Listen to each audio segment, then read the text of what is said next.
at the top end. It's Steve Torrence and Scott Farley come up to the starting line now. Torrence, of course, the Capco Contractors dragster, the #1 qualifier this weekend.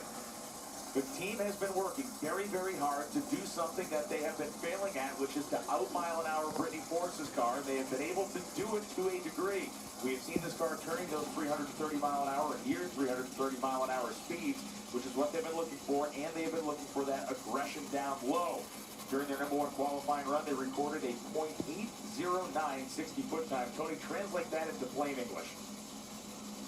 Well, you know, they took advantage of the conditions. For starters, you have to have a racetrack, but it's premeditated. I mean, they had to read the conditions, and they also had to acknowledge the fact that Friday was more than likely going to be the best racetrack that they were going to be on.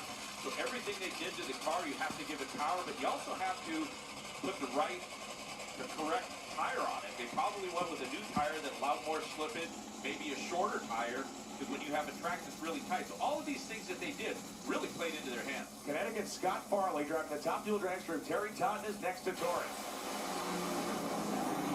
Torrence smokes the tires. Farley blows up an engine. He's going to do it. Scott Farley wins his first round. The car is in flames as it goes into the shutdown area. That is not an upset. That is the Titanic beat the iceberg is what that is. Holy smoke. Just took down Jaws.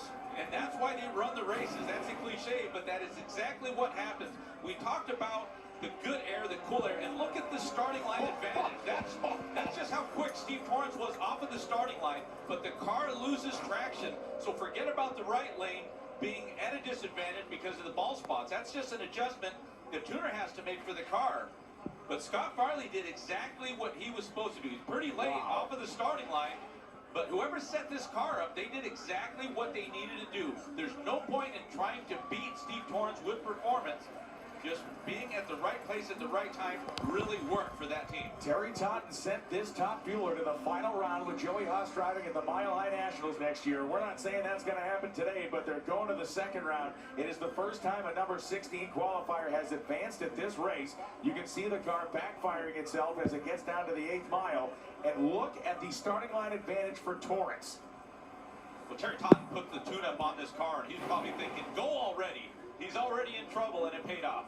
And Steve Torrence pulls the earplugs out and will head to Bristol, Tennessee with a very, very sour taste in his mouth.